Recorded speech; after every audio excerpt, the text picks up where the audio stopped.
दोनों हाथ उठा के जयकारा लगाएंगे। बोले देवादिदेव श्री आदिनाथ भगवान के जय जय जय।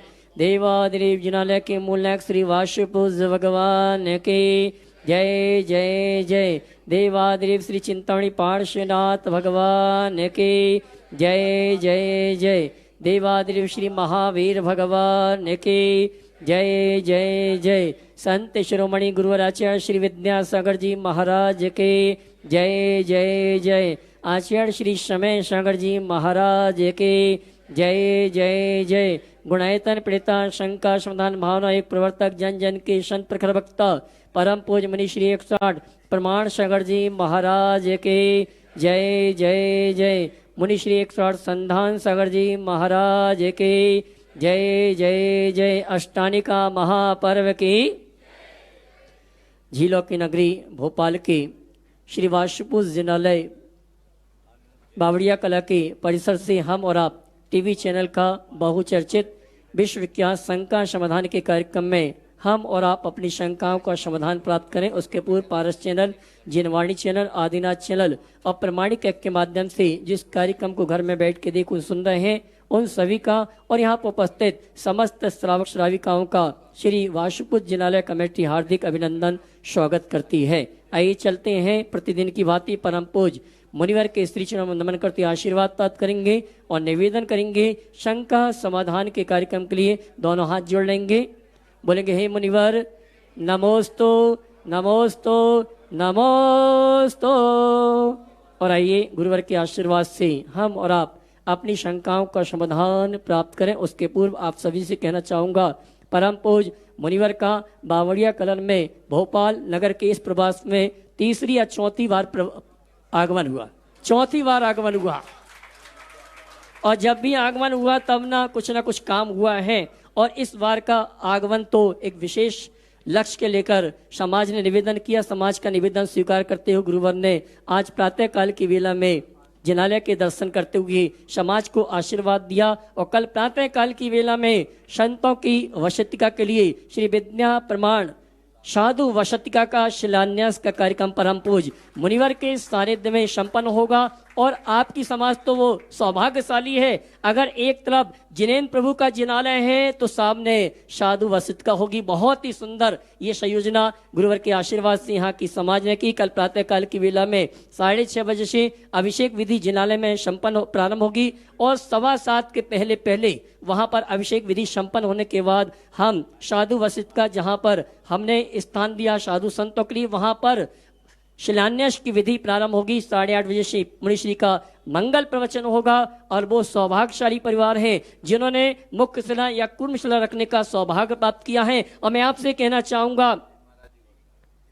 शेष नामों की घोषणा तो मुनिश्री करेंगे, लेकिन एक प्रेरणा आपको देना चाहूँगा। आप अपना निवास स्थान बनाते हैं, आप अपनी दुकान बनाते हैं, पाप कमाते हैं, लेकिन साधु संतों के लिए अगर वशतिका में सहयोग प्रदान करेंगे तो साथ ही से पुण्य का संचय करते हुए एक दिन आप भी वहां तक पहुंच सकते हैं जिनकी मानसिकता बनती है कि आप इस साधु वशतिका में शिलान्यास में आयोजित शिलान्यास में सम्मिलित होना चाहते हैं। हमारे कमेटी के पदाधिकारी संपर्क करके ये सौभाग्य प्राप्त कर सकते हैं। साथ ही आगामी 7, 8 और 9 नवंबर को परम पूज मुनिवर के सानिध्य में अवधपुरी जहां पर ऐतिहासिक चातुर्मास संपन्न हुआ वहां 7 तारीख को श्री विद्या प्रमाण गुरुकुलम के विविध प्रकल्पों का ऐतिहासिक पहली बार भोपाल नगर में एक साथ कितने शिलान्यास होंगे ये हम नहीं जानते, लेकिन गुरुवर के आशीर्वाद से जितने भी शिलान्यास होंगे आने वाले समय में वो संपूर्ण हो जाएंगे। 8 तारीख को अंतर्राष्ट्रीय गुणायतन का अधिवेशन है और 9 तारीख को चातुर्मास का अंतिम कार्यक्रम पिच्छिका परिवर्तन महामहोत्सव का कार्यक्रम है। रविवार के दिन दोपहर में 1 बजे से पिच्छिका परिवर्तन महामहोत्सव का कार्यक्रम होगा। इस सूचना को जो सुन रहे हैं आप सभी आमंत्रित हैं। आप अपने आने की सूचना प्रेषित करें जिससे व्यवस्थित आपके आवास भोजन की व्यवस्था समुचित की जा सके। आइए चलते हैं इन्हीं सभी सूचनाओं के साथ आप सभी की ओर से निवेदन है परम पूज मुनिवर संधान सागर जी महाराज से आपकी शंका गुरु चरणों तक पहुंचाने के लिए दोनों हाथ उठा के जयकारा लगाएंगे। बोले परम पूज मुनि श्री 108 प्रमाण सागर जी महाराज की। बोले परम पूज मुनि श्री 108 संधान सागर जी महाराज की। नमोस्तु गुरुवर, नमोस्तु नमोस्तु। चलते हैं सौभाग्य आप लोगों का खूब जागृत है और भी जागृत के अवसर आपके सामने खड़े हैं। उसी को ही और जगाने के लिए आप लोगों के सामने श्री विद्या प्रमाण साधु वसति का यहाँ शिलान्यास कल होने जा ही रहा है। आप निश्चित रूप से बड़भागी हैं। आज का ऐसन का समाधान का सत्र गुरुवर के चरणों में अपन प्रारंभ करें। नमोस्तु पूर्वक डॉक्टर सारांश जी, डॉक्टर सुधा जी यहाँ पर उपस्थित हैं। पूरे परिवार के साथ में शिरोमणि संरक्षक गुणायतन डॉक्टर रागिनी जी हाँ आ जाएं। वे अपना प्रश्न पहला प्रश्न गुरु चरणों में करेंगे और तैयार रहेंगी शशि जी टोंडिया बावड़िया कला।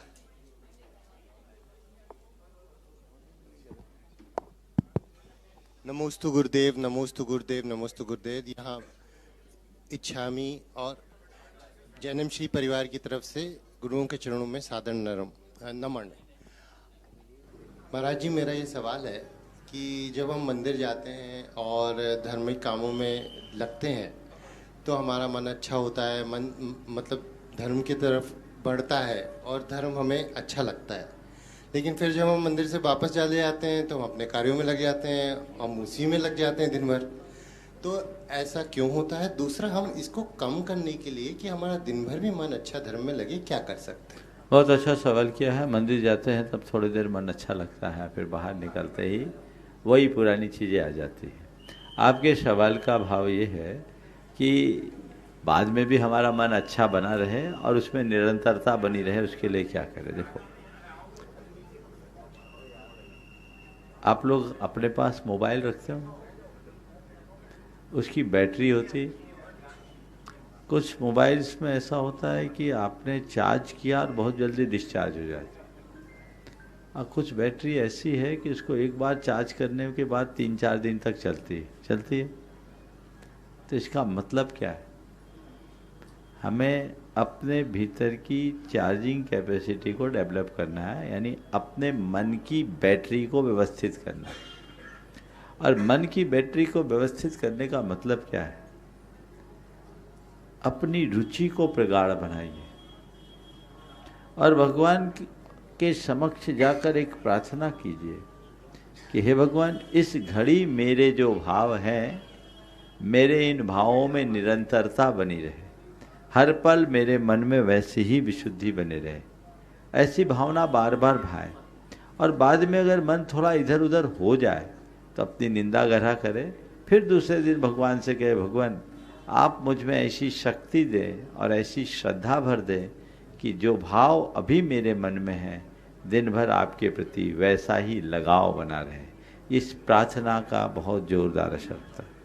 बंधुओं, अगले शंकाओं के लिए मैं किसी को बुलाऊं, उससे पहले बावड़िया कला वालों का ये बड़ा प्रबल सुयोग है कि एक ही प्रवास में हमें आप चौथी बार खींच के ले आए। इस बार तो ऐसा लगता है कि आप लोग खींच के ही लाए हो। यहाँ जब जब आते थे आप लोग जिस के घर में ठहराते थे।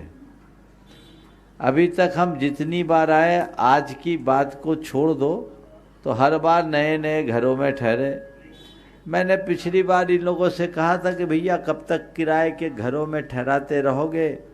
तुमने इतना भव्य मंदिर बना लिया और तुम लोगों ने इतना भव्य जिनालय बनाया। अजित सागर जी महाराज के सानिध्य में आपने उसकी भव्य प्रतिष्ठा भी कराई।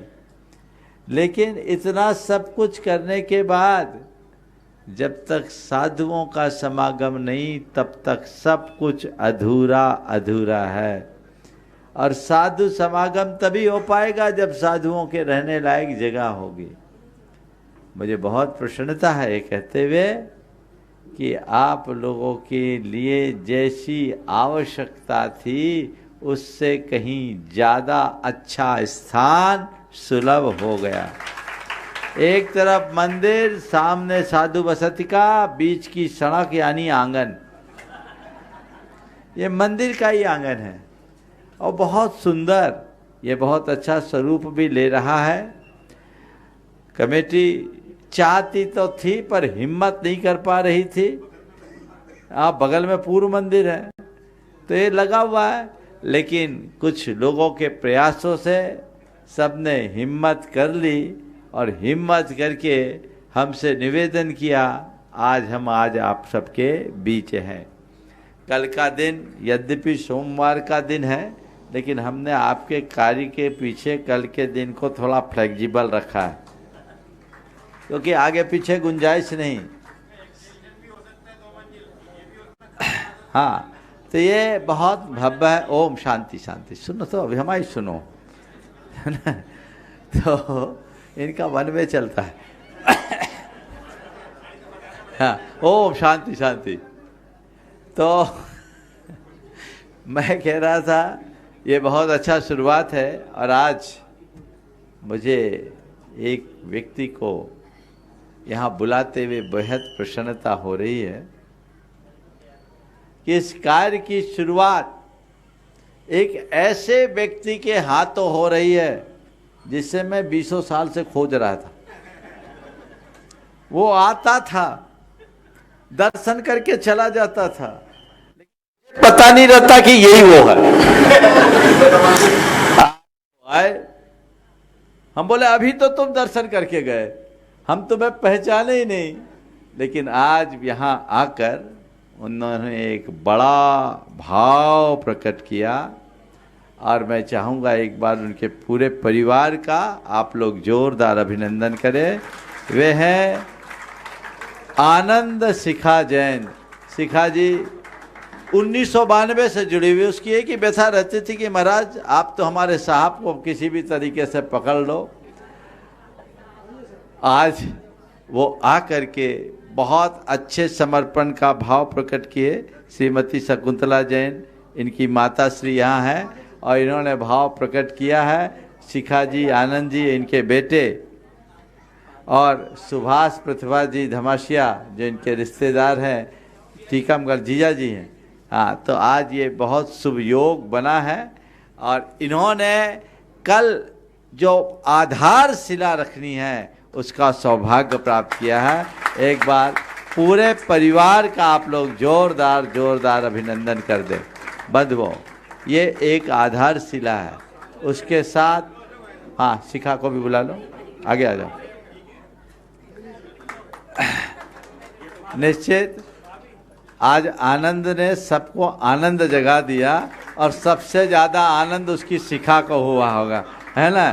तो बहुत अच्छी बात है। अभी तक जितना विलंब हुआ उसकी कसर इन्होंने पूरी कर ली है। अब मैं कहना चाहूँगा आनंद, आज तुम्हारा प्रबल पुण्य का उदय आया है।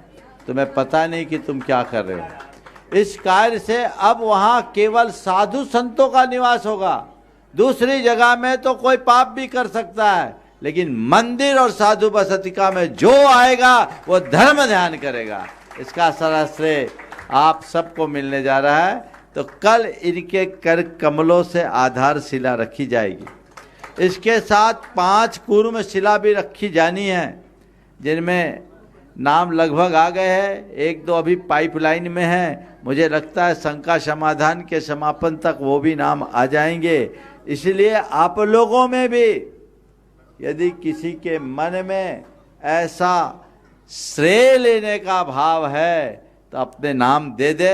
हम कूर्म शिला वालों के नाम का उल्लेख आखिरी में या कल सुबह करेंगे। इनको हमने होमवर्क के लिए, कुछ नाम तो ऐसे कि महाराज हमसे तो बिना पूछे ही लिख लो, तो उनके नाम तो यहाँ लिखे जा चुके हैं, लेकिन और लोग भी हैं। सबको ये अवसर है, आप ये सौभाग्य प्राप्त कीजिए। आधारशिला, कूर्मशिला, स्वर्णशिला, रजतशिला, ताम्रशिला, कांस्यशिला, हर व्यक्ति के हाथों कुछ ना कुछ लगना चाहिए। जो तुम्हारी शक्ति है, जो तुम्हारी हैसियत है, उसके अनुरूप आपको कार्य करना चाहिए। तो ये बहुत अच्छी बात है। मैं चाहूँगा आनंद अगर कुछ बोलना चाहे या कोई सवाल है तो कर सकते हैं। ये आप लोगों के लिए छोड़ दिया गया है। आप इस साधु बसतिका को ऐसी बसतिका बनाइए जैसे यहाँ का मंदिर सबका मन खींचता है, साधु बसतिका भी सबका मन खींचेगी।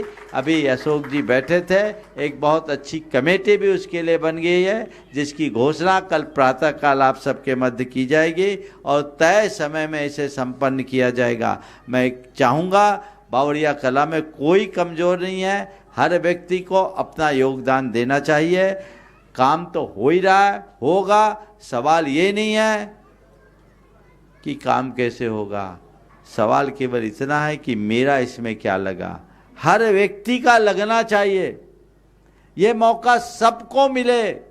कोई बड़ा सहयोग, कोई छोटा सहयोग, अपनी हस्ती, हैसियत और सामर्थ्य के अनुरूप हर परिवार को अपना सहयोग देना चाहिए। आनंद पूछो।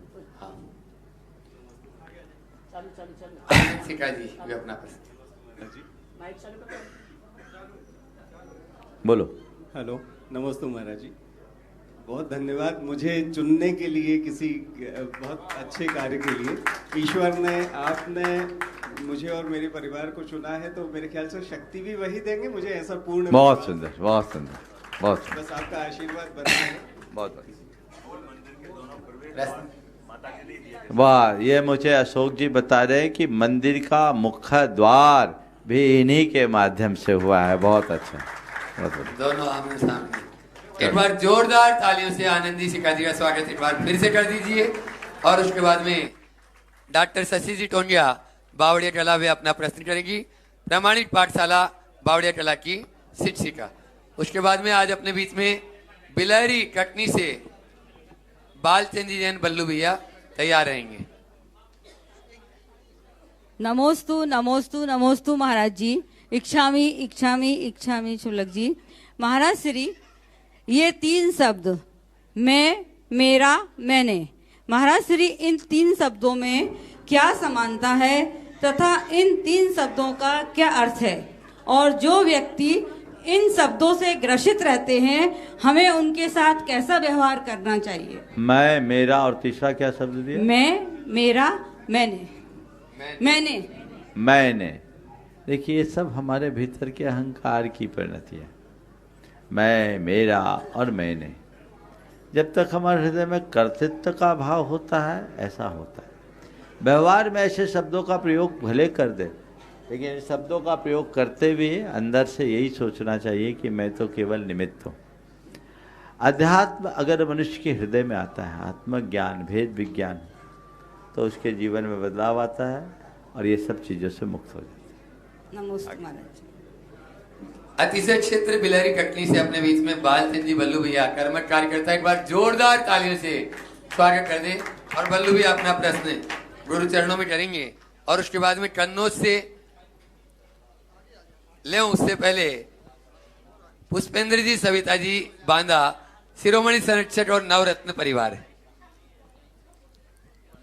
पूज्य गुरुदेव के चरणों में पूरी अतिशय क्षेत्र बिलहरी कमेटी और पूरी दिगंबर जैन समाज बिलहरी का बारंबार नमोस्तु नमोस्तु नमोस्तु। गुरुदेव, आपकी प्रेरणा स्थली अतिशय क्षेत्र बिलहरी के पंच कल्याणक को 5 वर्ष पूर्ण हो चुके हैं। अतिशय क्षेत्र बिलहरी का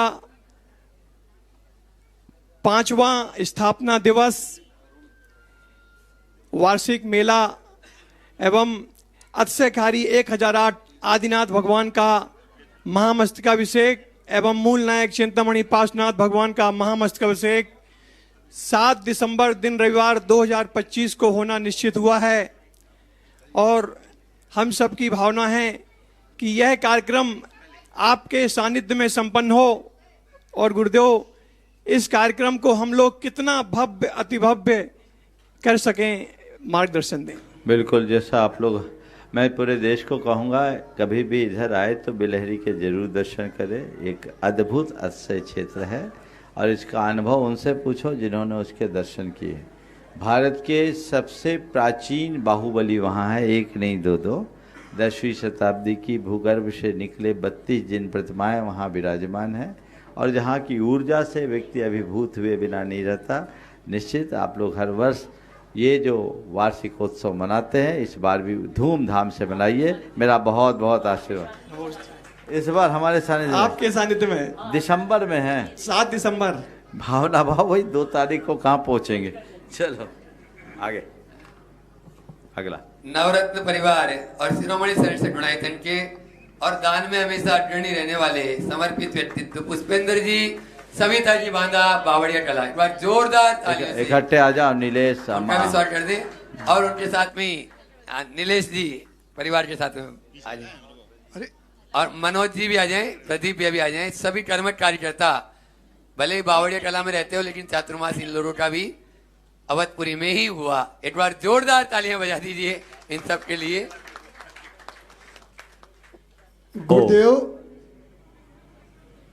आपके चरणों में हम नमोस्तु तो प्रतिदिन करते हैं और इसके बाद भी हमें लगता है कि कुछ कमी रह गई और वो कमी हम अभी इस वक्त केवल यही कह सकते हैं कि गुरुदेव आपका आभार पूरी भोपाल समाज जैसे भी चुकाए मैं नहीं जानता, लेकिन बावड़िया कला निवासी आपके शब्द पर इस तरीके से अटूट विश्वास है और रखेंगे, ये आपके चरणों में हम विश्वास दिला रहे हैं। इससे संबंधित एक मेरे पास वर्तमान में विश्वास शब्द है। देखने में बहुत छोटा शब्द है, जिसे बोलने में 1 सेकंड लगता है, सोचने में 1 घंटा लगता है, समझने में 1 दिन लगता है और सिद्ध करने में पूरी जिंदगी निकल जाती है। तो क्या ये शब्द, ये लाइनें यथार्थ हैं? कौन सा शब्द है तो बताओ। विश्वास। बहुत अच्छी बात, मेरा ध्यान दूसरी तरफ चला गया। विश्वास देखने में छोटा शब्द है, बोलने में 1 सेकंड लगता है, सोचने में 1 घंटा लगता है, समझने में 1 दिन लगता है और इसे सिद्ध करने में पूरी जिंदगी निकल जाती है। बस इसी का नाम विश्वास है और मैं कहूँगा कि इस लाइन पर विश्वास करो। हमारे साथ मुश्किल यही है कि हम इस पर ही विश्वास नहीं कर पाते। जो इस विश्वास की अवधारणा पर विश्वास करता है उसका जीवन विश्वसनीय बन जाता है। जिसने यथार्थ को ही भुला दिया वो जीवन में कभी कामयाबी नहीं प्राप्त कर सकता। बहुत अच्छा सवाल आपने किया। निश्चित इस बार के चातुर्मास में बावड़िया कला का बहुत महत्वपूर्ण स्थान रहा। 9 रत्नों में 2 नवरत्न और तीसरे कौन? 1 2 हाँ हिमांशु 3 नवरत्न और मंदा बुर्घाटन, तो 4 तो यही हो गए। तो ये निश्चित शायद यही तो आप लोगों का लगाव। भले योग तो आप लोग चाह रहे थे कि चतुर्मासी यहाँ हो जाए, लेकिन ये तय है कि चातुर्मास कहीं हुआ हो। बावड़िया कला ने भरपूर लाभ लिया, इसमें कोई संशय नहीं। बहुत बहुत आशीर्वाद। नमोस्तु गुरुदेव, नमोस्तु। डॉक्टर नहीं, इंजीनियर अशोक जी वे भी अपनी बात या अपना प्रश्न गुरु चरणों में कर लें और उसके बाद में तैयार रहेंगे प्रत्युष प्रियंका जी जैन, कन्नौज, शिरोमणि सरस्वती गुणायतन। नमोस्तु महाराज जी, शुल्लक जी के चरणों में इच्छामी। महाराज जी, मैं पिछली बार प्लान किया था कि एक सत्र शांति धारा अभिषेक से संबंधित जो मंदिरों में छोटी छोटी चीजें होती हैं, पर उससे कई बार मंदिर की जो एक डिसिप्लिन है या शांति है वो कहीं ना कहीं दुविधा में पड़ती है। तो उसकी अच्छा, इसके जवाब भी महाराज जी कई जगह आपने बार बार दिए हैं, पर वो बहुत स्कैटर्ड हैं, तो एक जगह होते नहीं हैं। तो मेरी बड़ी इच्छा थी कि 4-6 सवाल जो इससे संबंधित है महाराज जी आपसे पूछ लिए जाएं। अशोक भाई जी आज तो कोई दूसरा सवाल कर लो, नहीं तो सब कोसने लगेंगे तुम्हें, क्योंकि आज का काम दूसरा है और घड़ी बहुत आगे है। एक छोटा सा सवाल कर लो, किसी और दिन पूछ लेना। अच्छा महाराज जी, ये अभिषेक और शांति धारा में अंतर क्या है? देखिए, अभिषेक और शांति धारा एक ही दूसरे की पर्याय। सामान्य भाव से किए गए अभिषेक को अभिषेक कहते हैं, लेकिन विश्व मंगल की कामना के साथ विशिष्ट मंत्रों की आराधना पूर्वक जब हम अभिषेक करते हैं तो उसी का नाम हम शांति धारा दे देते हैं। शांति धारा कोई अलग से अभिषेक नहीं, वो अभिषेक है। प्राचीन रूप में देखा जाता है कि जगत शांति की कामना से उनने अभिषेक किया, ऐसा उल्लेख आता है। तो तो वो अभिषेक एक प्रकार, शांति धारा भी एक प्रकार का अभिषेक ही है। महाराज जी, अभिषेक और शांति धारा, इनका कोई क्रम निश्चित है क्या? कि देखिए, एक व्यवस्था है कि पहले अभिषेक कीजिए, उसके बाद शांति धारा कीजिए, और शांति धारा करने के उपरांत शांति रख लीजिए। ये सामान्य व्यवस्था है। लेकिन यदि कदाचित कोई व्यवस्थाएं हों, तो अब मान लीजिए बड़ा कार्यक्रम होता है, हम ही लोग होते हैं कि हम पहले अभिषेक भी कराएं, फिर शांति धारा कराएं, 200 आदमी को अभिषेक करना, फिर शांति धारा, तो बहुत टाइम लगता है। तो समय और सुविधा के अनुरूप इसमें एडजस्टमेंट भी किया जा सकता है। लेकिन एक बार अभिषेक महोत्सव के समापन के अर्घ्य अर्पण करने के बाद अभिषेक नहीं होना चाहिए। जी महाराज जी, महाराज जी, एक बार जोरदार ताली बजा दीजिए इन सभी के लिए, जिनके मजबूत कंधों पर आगे भी और भी आप बोलो, अधिकारी होना है। अपना नाम बोल के सवाल करें। नमस्ते महाराज जी। नमस्ते महाराज जी। आज गाड़ी थोड़ी, हाँ, धर्मेंद्र जैन जी। नीलेश की जगह उसके जीजा जी, बोलो। हाँ, हाँ। एक सामाजिक प्रश्न है महाराज जी, कि जिस समय हमारे पर्यूषण पर्व आते हैं, उसी वक्त एक हिंदू पैरल में चलता रहता है। पर हमने अधिकांशता ये देखा, मैं इंदौर में था, इंदौर में भी देखा, यहाँ भी मैं देख रहा हूँ कि हमारे जैन धर्मावलंबी अपने मंदिर या मंदिर के कार्यक्रमों को छोड़ के अपना पूरा ध्यान लगाते हैं। तो क्या हमें मिथ्यात्व का पोषण करना चाहिए? देखिए, मिथ्यात्व और सम्यक्त्व का संबंध हमारे अंदर की श्रद्धा से है। हम बीच रागता के उपासक हैं, हमें बीच रागता का आश्रय लेना चाहिए। ओम। अपने बीच में कन्नौज से शिरोमणि संरक्षक प्रत्युष जी प्रियंका जी जैन पीछे आप देख रहे हैं, छोटी सी उम्र है लेकिन काम बड़े बड़े कर रहे हैं। एक बार जोरदार ताली बजा दीजिए नमोस्तु दोनों के लिए। और उसके बाद में तैयार रहेंगे शामली से मयंक जी जैन, वैभव जी जैन, दोनों मित्र हैं। नमोस्तु गुरुदेव।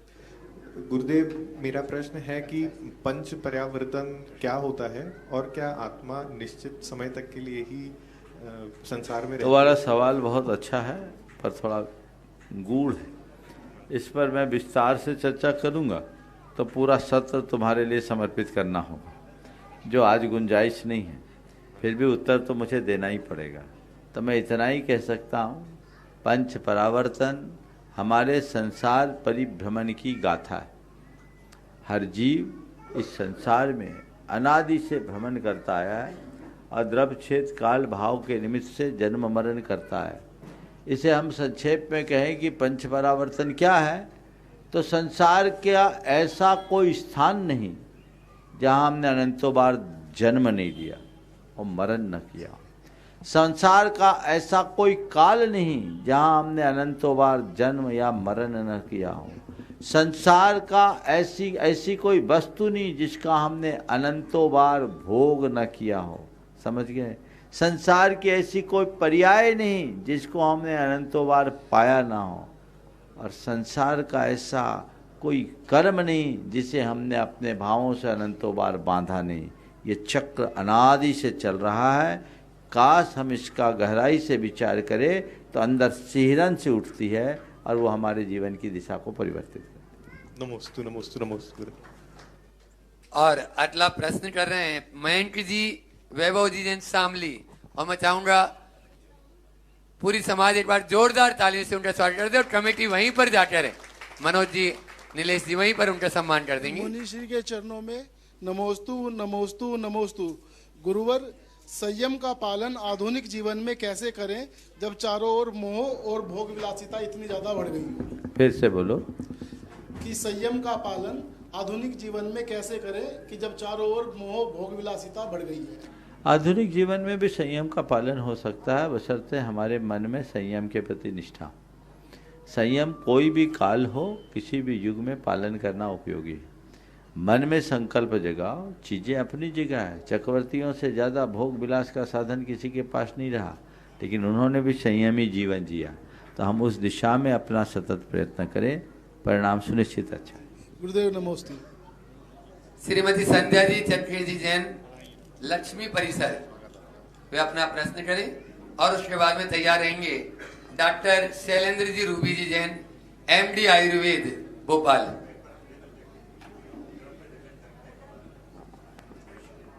हाँ, नमोस्तु महाराज श्री, नमोस्तु। मुनिद्वय के चरणों में कोटिशा नमोस्तु। छल्लक जी के चरणों में इक्षामि। मुनि श्री कहते हैं, जिसकी इंद्रियां बस में हैं वही व्यक्ति सबसे सुखी है। अर्थात संयम एक युद्ध है, स्वयं के विरुद्ध है। लेकिन हमें जब अपना खुद का युद्ध खुद के विरुद्ध लड़ना हो तो गृहस्थ जीवन में रहते हुए इंद्रिय रूपी शत्रुओं से हम सरलता से कैसे जीत सकते हैं? आपका वही सवाल है जो थोड़ी देर पहले पूछा गया। अब मैं समझता हूँ उसके उत्तर में भी आपका उत्तर आ गया, समझ गए? उसी में इसका अर्थ ले लीजिए। चलिए। डॉक्टर शैलेंद्र जी रूबी जी जैन एमडी आयुर्वेद में अपना प्रश्न करें और अशोक कुमारी जैन गुणायतन ट्रस्टी तैयार रहेंगे, बावड़िया कला।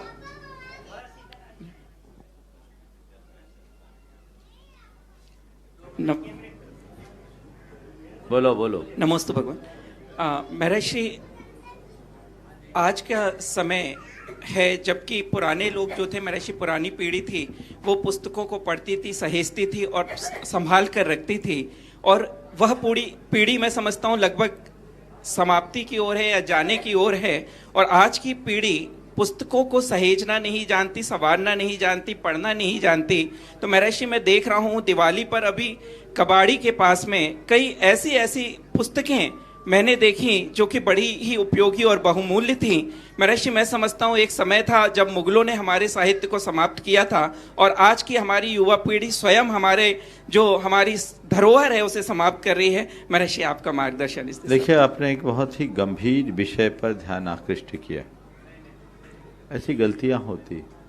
एक बार एक व्यक्ति ने मुझे कबाड़ी के यहाँ से जैनेन्द्र सिद्धांत कोश के 4 भाग ला कर दिया और गोमठ सार कर्म कांड ला कर दिया। ऐसे महनीय ग्रंथ है कबाड़ी के यहाँ। और वो कबाड़ी तो रद्दी में जैसे फैला करके बेचता, वैसे कितना बड़ा अनादर, जिनवानी का अनादर। ऐसा बिल्कुल नहीं होना चाहिए। ये घोर पाप है। ट्रेंड बदला है, पढ़ने की प्रवृत्तियां बदली, घरों की व्यवस्थाएं बदली। पहले घरों में जिनवानी को सहेज के रखा जाता था, अब तो जिनवानी बची ही नहीं और न उस तरह की रुचि जगी। लेकिन इस तरह की चीज़ें जो आप कर रहे हैं, पहले मंदिरों में लोग दे देते थे तो मंदिरों में भी रोक लगने लगी, तो लोगों को लगता है तो इसको निपटा है।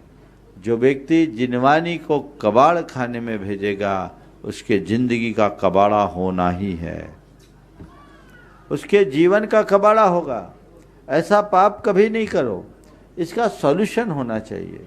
हर व्यक्ति के घर में कम से कम कुछ मूल ग्रंथ तो होने चाहिए, और यदि अतिरिक्त ग्रंथ हैं तो मंदिरों में भी एक सीमित व्यवस्था, उससे ज़्यादा नहीं है। लेकिन एक ऐसी व्यवस्था करनी चाहिए कि एक तारीख निश्चित कर दे कि इस तारीख से इस तारीख के बीच में आप अपने सारे ग्रंथ मंदिर में लाइए, उसके कुछ टर्म कंडीशंस रख दें और उन सारे ग्रंथों को शोधित करके जहाँ रिसाइकलिंग की व्यवस्था वहाँ आप भेज दें, ताकि इस अविनय से बच सके। अन्यथा लोग कुछ भी नहीं सोचते। मुझे बहुत दर्द हुआ जब कबाड़ी के यहाँ से किताब ला करके दे। ऐसे ग्रंथ, वो किताब नहीं, वो तो ग्रंथ थे, जिसको सिर पे रखा जाता, उसे आप कहाँ रख रहे हैं? हमने सुना है कि सिकंदर के पास एक व्यापारी आया और उसने एक रत्न का पिटारा दिया भेंट में, रत्नों का पिटारा। सिकंदर ने अपने दरबारियों से पूछा, बोलो इसमें मैं क्या रखूं? किसी ने कुछ बोला, किसी ने कुछ बोला, किसी ने कुछ बोला। सिकंदर को पसंद नहीं आया। उसके मंत्री ने कहा, स्वामी इसमें आप रखो तो मैं चाहता हूं आप अपने धर्म ग्रंथ को रखो, क्योंकि इससे अच्छा इसका उपयोग नहीं होगा। सिकंदर को उसका प्रस्ताव पसंद आ गया और उसने उसमें अपना धर्म ग्रंथ रखा।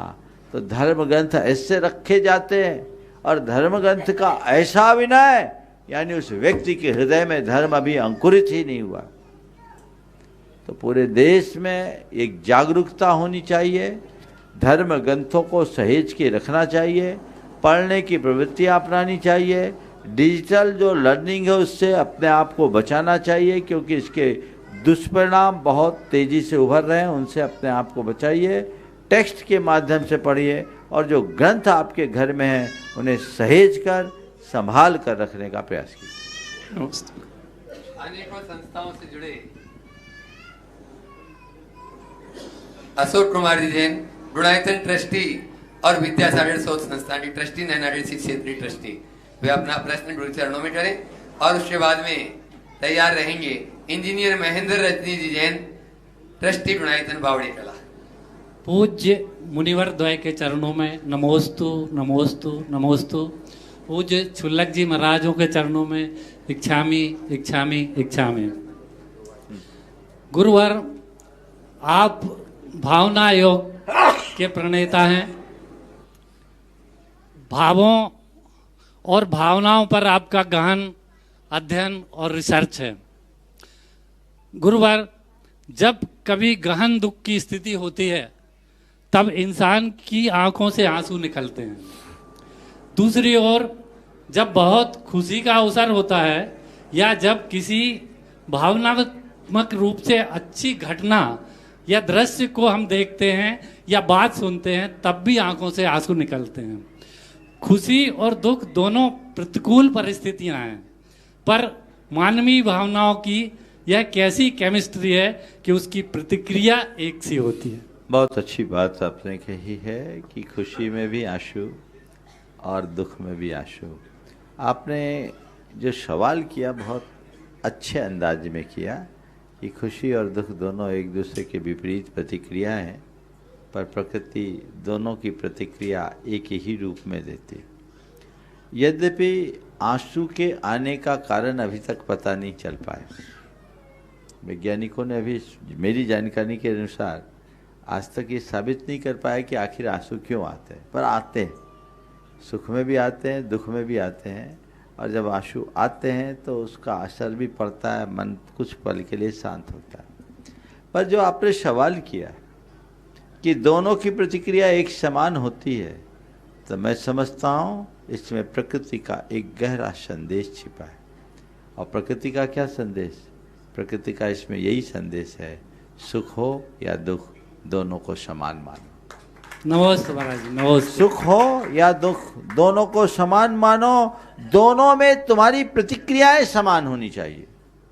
अगर अपने आंखों से निकलने वाली आंसू की तरह हमने इस प्रतिक्रिया में समवृत्ति अपनाना सीख लिया तो मान करके चलना, इस दुनिया में हमसे बड़ा भाग्यशाली कोई दूसरा नहीं। नमस्ते महाराज जी, नमस्ते। नमस्ते महाराज। महेंद्र जी रजनी जैन, ट्रस्टी गुणायतन बावड़ी कला, और उसके बाद जितेंद्र जी जैन, बाग उमराव दुल्ला, भोपाल, तैयार रहेंगे। नमस्ते महाराज जी, इच्छामी महाराज जी। महाराज जी, हम लोग एक संशय था मन में, इसलिए कि हम लोग जब पूजन विधान करते हैं तो सामान्यतः हम लोग अर्घ चढ़ाते हैं। तो एक अर्घ चढ़ाते हैं, एक पूर्णार्घ चढ़ाते हैं, एक महार्घ चढ़ाते हैं। तो इन तीनों में महाराज श्री क्या अंतर होता है? क्या इनकी द्रव्य सामग्री में भी कोई अंतर होता है या इनकी विधि भी कुछ अलग होती है? बार बार अर्घ चढ़ाएंगे तो नाम भी तो बदलना पड़ेगा भैया। अर्घ, महार्घ, पुनार्घ, जय माला अर्घ, अर्घ अर्घ है। एक बात बोलूं, हालांकि मैं बोल दूंगा तो आप लोग फिर गड़बड़ करना शुरू कर देंगे कि फिर आप लोग शॉर्टकट में ही अपनाओगे। पूजा क्या है? पूजा की इतनी जो लंबी प्रोसेस बना दी गई है, एक केवल प्रक्रियागत व्यवस्था है कि विनय पाठ से शुरू करो और विसर्जन पाठ से समापन करो, ये पूजन है। वो आप करते भी हैं, पर पूजा का अर्थ ये नहीं कि ये सब करो तभी पूजा हो। पूजा है क्या? जल, गंध, अक्षत, दीप, धूप, पुष्प, फल आदि के द्वारा अपनी भक्ति के प्रकाशन का नाम पूजन है। आचार्य वीर सेन महाराज से पूछा गया का नाम अर्चना, तो उन्होंने जवाब दिया जल, गंध, अक्षत, दीप, धूप, पुष्प, फल आदि ही सगभक्ति पगासो नाम अर्चना। तो ये पूजा अपनी भक्ति की अभिव्यक्ति का नाम, समझ गए? तो हम अपनी भक्ति की अभिव्यक्ति किसी भी रूप में कर सकते हैं। तो 8 द्रव्य होने चाहिए और 8 द्रव्य में अपने हृदय के उद्गार निकलने चाहिए। मेरे संपर्क में एक सज्जन है, बड़े अच्छे कवि थे। वो प्रतिदिन अक्सर ऐसा करते थे कि वे अष्टक बनाते 8 और 8 चौके 32 पंक्तियां बोल करके किसी भी एक भगवान के नाम पर 8 बनाते और उनको अर्घ चढ़ा देते, जलम नृपामती चंदनम नृपामती, उनकी पूजा हो जाती। एक विद्वान अपने भाई सानस भाई है, वो प्राय अपनी पूजा बना करके पूजा करते। हो गई अभिव्यक्ति, आपने अष्टद्रव्य चढ़ा लिया, आपकी पूजा हो गई। अब ये महार पूर्णार ये छूट गया वो छूट गया, तो इनकी भी कर लो, इनकी भी कर लो, इनकी भी कर लो, फिर आप लोग करते कम हो, निपटाते ज्यादा। तो मैं आपसे कहूंगा पूजन करो, निपटाओ मत। जितना भी करो भाव से करो, समय सुविधा के अनुसार जितना अधिक से अधिक कर सको करो। समझ गए? कभी आपके पास समय कम हो तो चौके वाली भी पूजा कर सकते हो। करते हैं ना। हाँ, ये व्यवस्था है। चलिए, नमस्ते महाराज। जितेंद्र जी जैन बाडू उमरावतुल्ला तैयार रहेंगे। राजेंद्र जी मीनाक्षी जी जैन बावड़िया कला गुणायतन ट्रस्टी। महाराज श्री के चरणों में बारंबार नमस्तु।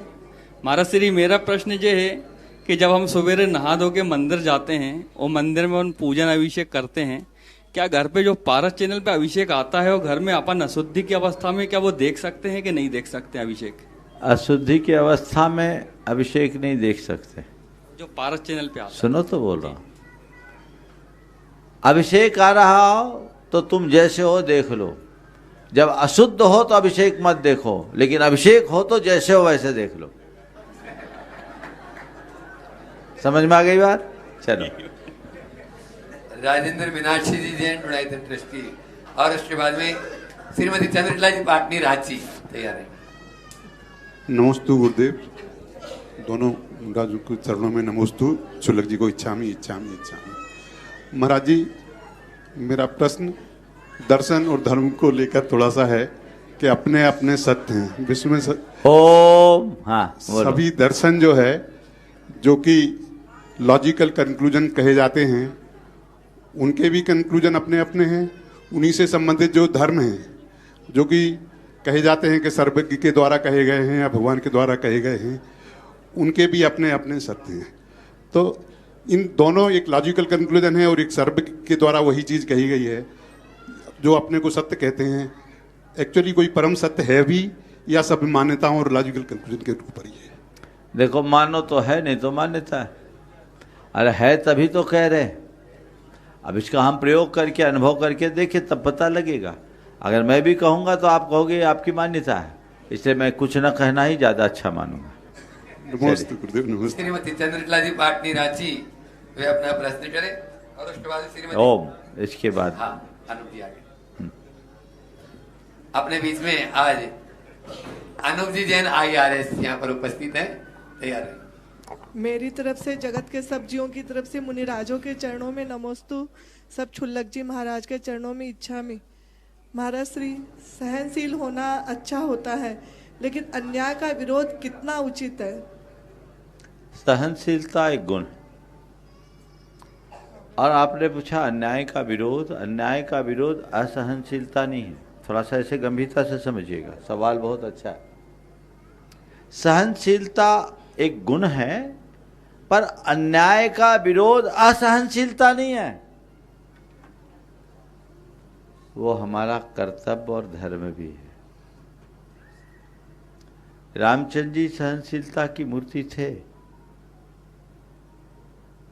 लेकिन रावण का प्रतिवाद उनकी असहनशीलता की अभिव्यक्ति नहीं, मर्यादा की रक्षा का प्रण था। अगर कहते ठीक है सहनशील बने रहो, ले गया क्या फर्क पड़ता है, तो आज रामचंद्र जी को कोई पसंद करता?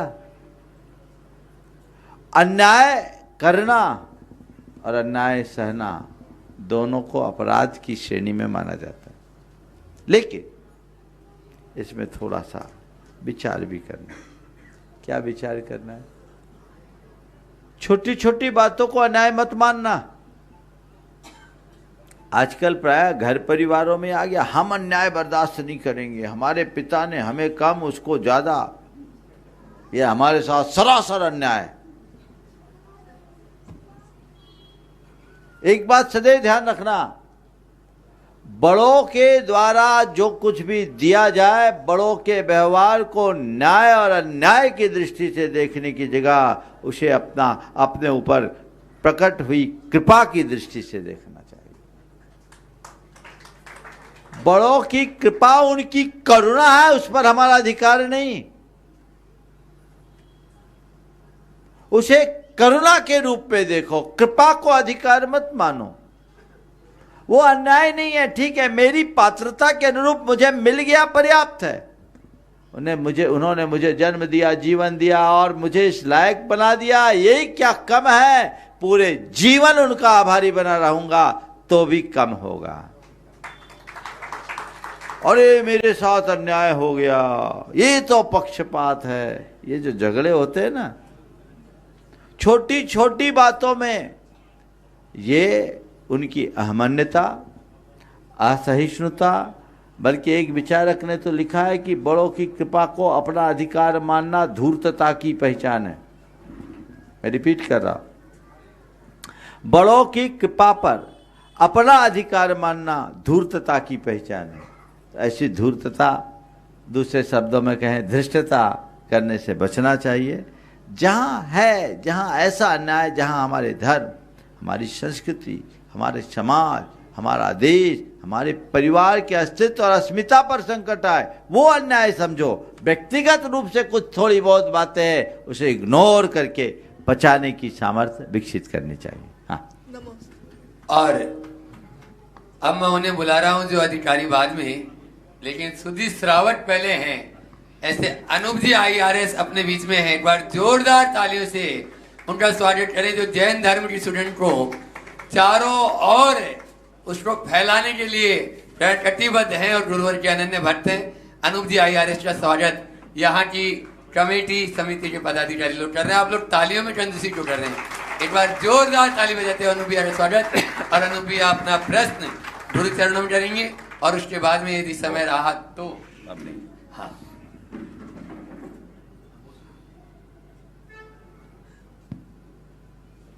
मुनिद्वय के चरणों में नमोस्तु। गुरुजी, अभी कभी कभी हम लोगों के संपर्क में कुछ लोग आते हैं और पूछते हैं जो धर्म से बहुत नहीं जुड़े हैं कि किस तरह से कौन सी स्वाध्याय किया जाए, कौन सी किताब पढ़ी जाए, कहाँ से उनको कंटेंट उपलब्ध हो। कुछ अजैन लोग भी ये चर्चा करते हैं कि आपके जैन धर्म में मुनि कैसे रहते हैं, आपके क्या धर्म है आपका। इस पर गुरुजी जब हम देखते हैं कि सोशल मीडिया पर या किताबों के रूप में जो हमारे शास्त्र और चीज़ें बहुत कठिन तरीके से उपलब्ध है, मीन्स जेंट्स के लिए, जैन लोगों के लिए तो आसान है वो, लेकिन अन्य समाज के लोग उतने धर्म दर्शन तत्व को नहीं समझना चाहते, बस वो सिंपल तरीके से जानना चाहते हैं बेसिक क्या है, उतना उपलब्ध नहीं है गुरुजी। तो आप गुरुजी बहुत सारे इस दिशा में प्रयास कर रहे हैं, आपसे थोड़ा मार्गदर्शन चाहेंगे कि इसमें हम अपने जैन धर्म को कैसे आगे बढ़ाएं। बहुत अच्छा सवाल आपने किया। पहले तो मैं चाहूँगा अनूप भाई का जोरदार अभिनंदन करें। ये एक अधिकारी होने के साथ साथ धर्म को जीते हुए धर्म की प्रभावना में समर्पित है और इससे पूरी समाज को हर्षित होना चाहिए और हर्ष है भी। आपने जो सवाल किया कि हम आम जनों को जैन धर्म की जानकारी कैसे सुलभ करा सकें, उसके लिए हमें कुछ ऐसी पुस्तकें तैयार करनी चाहिए, ऐसी सामग्री तैयार करनी चाहिए। और आजकल तो सब कुछ डिजिटलाइज हो गया, तो हमें डिजिटल प्लेटफॉर्म पर चीज़ों को लोगों तक पहुंचाने की कोशिश करनी चाहिए। मेरे मन में भी ऐसा विचार बहुत दिनों से था, लेकिन आज आपकी चर्चा के बाद मेरे मन में ऐसा आ रहा है कि बहुत जल्दी एक आज के हिसाब की कोई ऐसी कृति हो जो तकनीक के माध्यम से जैन धर्म की जगत व्यापी प्रभावना कर सके। मेरे मानस में ये बात आ गई है। अगर आप लोगों का भाग्य रहा तो हो सकता है अगली कृति के रूप में वो जल्दी से जल्दी आप लोगों तक आएगी। देना हम लोगों का काम है, फैलाना आपका। जैन धर्म और दर्शन, जैन तत्व विद्या जैसी कृति इसी के लिए है, लेकिन वो सब 30 साल पुरानी कृति है। अब हमें आज के हिसाब से उसमें परिवर्धन की आवश्यकता है और आपने इस पर ध्यान आकर्षित किया है, हमें करना चाहिए। और मैं पूरे देश भर के उन लोगों से कहूँगा जो जैन धर्म की प्रभावना के प्रति अपनी रुचि रखते हैं वे जरूर इस क्षेत्र में आगे आए, योजना बनाए और जैन धर्म को जगत व्यापी बनाने में अपना उत्कृष्टतम योगदान दे। ओम शांति।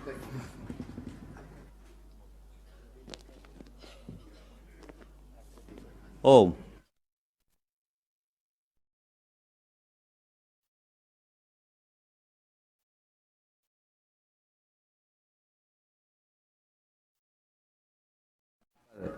शिलान्यास होगा जिसकी अभी आगे की रूपरेखा बताई जाएगी और साथ ही हम लोग कल यहाँ से वापस बावड़िया कला से अवधपुरी विद्या प्रमाण गुरुकुलम में जाएंगे जहाँ 7, 8, 9 को त्रिदिवसीय आयोजन है जिसकी जानकारी आपको दी गई। लेकिन उसमें एक 7 तारीख का विशिष्ट आयोजन जिसे आपको विशेष रूप से ध्यान रखना है।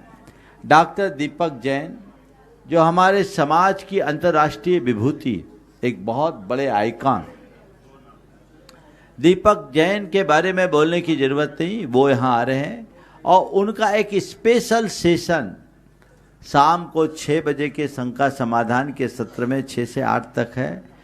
एस्पायर टू राइज इस विषय को केंद्रित करके वो हमारे समाज के युवाओं को, युवतियों को और उनके अभिभावकों को एक बहुत ही प्रेरणादायी मार्गदर्शन देंगे।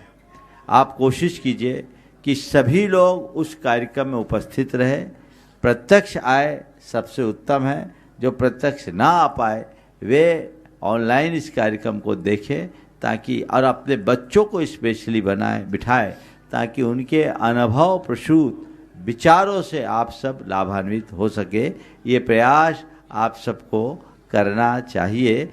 7 तारीख को ये कार्यक्रम है, 7 तारीख को कुछ विभूतियों का सम्मान भी है, 8 तारीख को गुणायतन का अधिवेशन है, 9 तारीख को पिछी परिवर्तन है, 7 तारीख को प्रातःकाल 8 बजे से शिलान्यास का कार्यक्रम है। आप लोगों को भी उसमें अपनी सहभागिता देनी चाहिए। भोपाल शहर में घटने वाली इस ऐतिहासिक घटना के साक्षी बनने का शुभ अवसर आप सबको प्राप्त होगा। बोले परम पूज्य मुनि श्री 108 प्रमाण सर जी महाराज की। बंधुओं, आज हमारे बीच एक ऐसा परिवार जिनका उल्लेख मैं अक्सर अपने प्रवचनों में करता रहता, आज मुझे बहुत प्रसन्नता हो। हमारे समाज के लिए एक कैसा आदर्श, संतोष जी, अखिल जी थोड़ा खड़े हो जाए। ये परिवार नई दिल्ली से यहाँ आया है। आप ये एक ऐसा परिवार, आप भी आ जाए, एक साथ तीनों आ जाए। ये एक ऐसा परिवार जो हमारे समाज के लिए बड़े बड़े आदर्श उपस्थित किया। आपने मेरे प्रवचनों में अनेक बार सेठ सुगंधास जी और राजा लाला हरसुख राय जी का नाम सुना होगा। मैं अपने प्रवचनों में अनेक बार इस परिवार का उल्लेख किया। सेठ सुगंधास जी जिनने राजा को कर्जा दे करके हस्तिनापुर का मंदिर बनवाया, क्या भाव।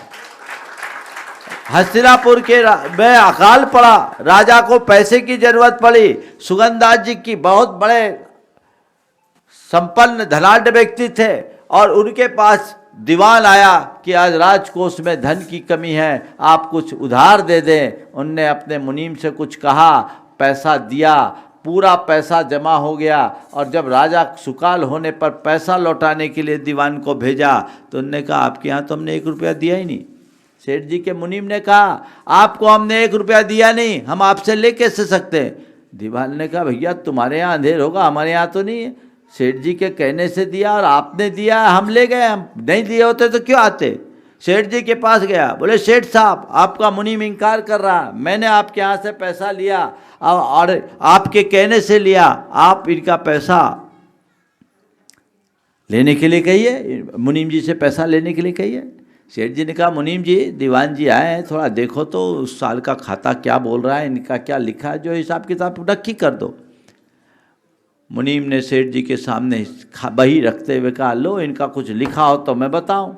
बही में लिखा था हस्तिनापुर में जिन मंदिर बनाने के लिए राजा को 1 लाख था ना, 1 लाख मुद्रा उधार दिया गया उस जमाने। स्थानीय लोगों के दबाव के कारण राजा वहां मंदिर नहीं बनाने देता था और इनकी दिल इच्छा थी कि शांतिनाथ, कुंथुनाथ, अरनाथ भगवान का ये कल्याणक स्थल है, ये इनकी जन्मभूमि है, यहाँ मंदिर बनना चाहिए। राजा को जब ये मालूम पड़ा, राजा अभिभूत हुआ और तत्पर होकर के कहा कि अब इस द्रव्य से मंदिर बनेगा, और सेठ जी के प्रसाद से वहाँ मंदिर बना। ऐसा परिवार यहाँ राय जी, जिनने धर्मपुरा का मंदिर बनाया, दिल्ली में पूरा मंदिर बना दिया, और एक आदर्श उपस्थित किया कि मंदिर बनाकर उसकी दहलीज की सीढ़ी नहीं बनाई, पेड़ी, और शिखर का कलश नहीं बनाया।